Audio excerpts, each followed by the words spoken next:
Assalamualaikum warahmatullahi wabarakatuh.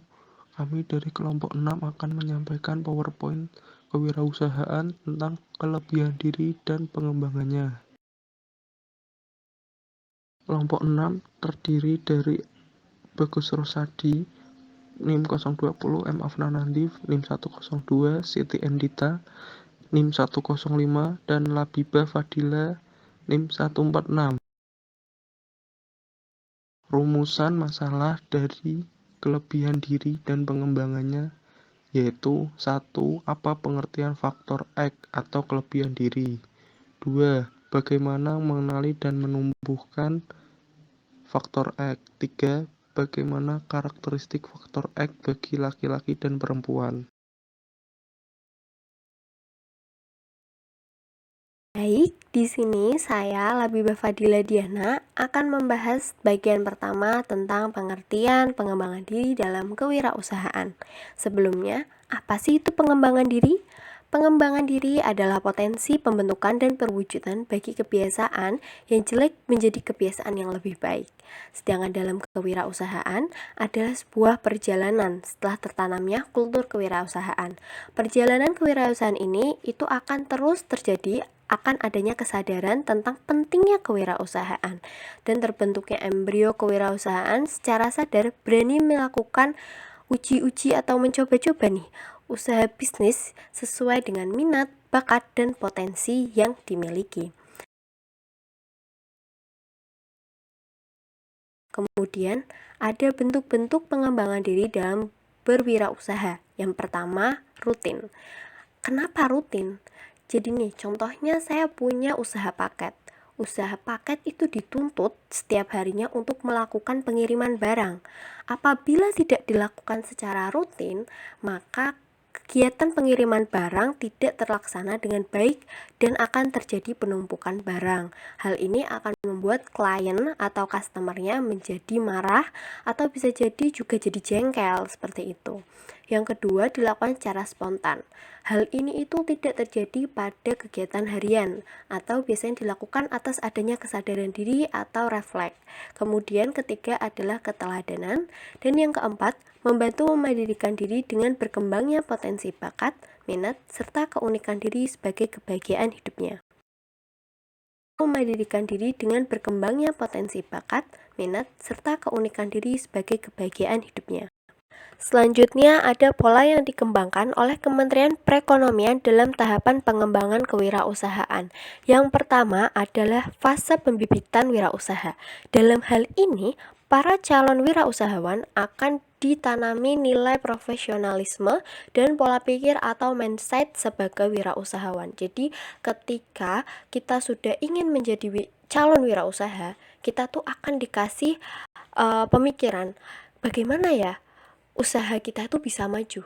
Bagaimana produk A, B, C, D ini bisa berkembang, laku di pasaran, seperti itu. Agar tidak melulu berpikir tentang gimana ya, nanti kalau misalnya nggak laku rugi dong. Terus gimana ya, bangkrut nggak ya, kayak gitu. Jadi kita tuh justru dibuat pola pikirnya itu lebih berkembang. Kemudian setelah pola pikir ini sudah tertanam sebagai calon wirausaha, maka ada fase penempaan wirausaha. Jadi fase ini itu adalah fase pelatihan. Jadi di mana para calon wirausaha ini akan diberi pelatihan agar tidak kaget ketika melakukan kegiatan usaha mandirinya. Kemudian ada fase pengembangan usaha. Fase ini itu dilakukan pada usaha kecil dan usaha kecil menengah melalui proses inkubator, mentoring, coaching, kolaborasi dan partnership. Jadi hal ini itu tidak dilakukan hanya oleh seorang diri. Jadi bisa dilakukan berpartner beberapa orang dalam beberapa usaha, kolaborasi dengan beberapa perusahaan-perusahaan atau usaha-usaha yang lain atau diberi arahan di coach seperti itu.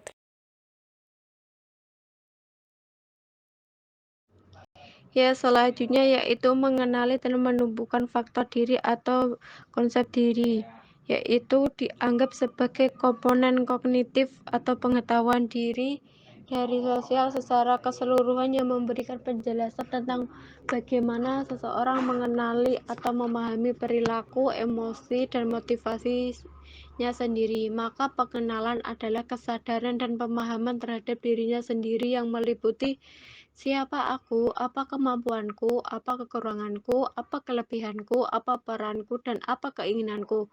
Konsep tersebut menjadi dasar perilaku hidup sehari-hari yang disadari. Kesadaran dan pemahaman akan dirinya semakin mencerminkan prinsip dan kehidupannya. Selanjutnya yaitu menumbuhkan faktor diri adalah sesuatu disiplin ilmu yang mempelajari tentang nilai, kemampuan, dan perilaku seseorang dalam menghadapi tantangan hidup untuk memperoleh peluang dengan berbagai resiko yang mungkin dihadapinya. Seseorang yang menjadi entrepreneur adalah orang-orang yang mengenal potensi dan belajar mengembangkan potensinya untuk menangkap peluang serta mengorganisir usahanya dalam mewujudkan cita-citanya. Oleh karena itu, untuk menjadi wirausaha yang sukses memiliki bakat saja tidak cukup, tetapi juga harus memiliki pengetahuan segala aspek usaha yang akan ditekuninya dalam proses pendidikan kewirausahaan.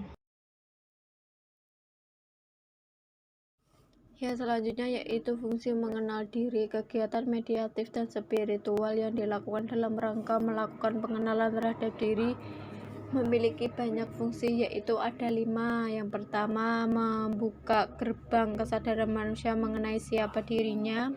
Yang kedua, menguak takdir mengenai kaitan antara diri dan alam semesta. Yang ketiga, memandang permasalahan secara jernih dan holistik. Yang keempat, lebih tenang dan bijak dalam menyikapi kenyataan hidup. Yang terakhir yaitu memahami fungsi keberadaan diri di dunia. Ya, terima kasih. Karakteristik faktor X bagi laki-laki dan perempuan. Yang pertama, merupakan penentu keberhasilan. Yang kedua, melekat pada diri manusia. Yang ketiga, tidak diperoleh dalam waktu sekejap. Yang keempat, namun ia dapat tumbuh dan berkembang menjadi X yang besar. Yang kelima, dapat berasal dari diri sendiri, namun juga dapat berasal dari luar diri. Yang keenam, sekali tumbuh, ia dapat dipakai untuk usaha yang lainnya. Itulah yang dapat kelompok 6 sampaikan. Kurang lebihnya mohon maaf. Terima kasih. Wassalamualaikum warahmatullahi wabarakatuh.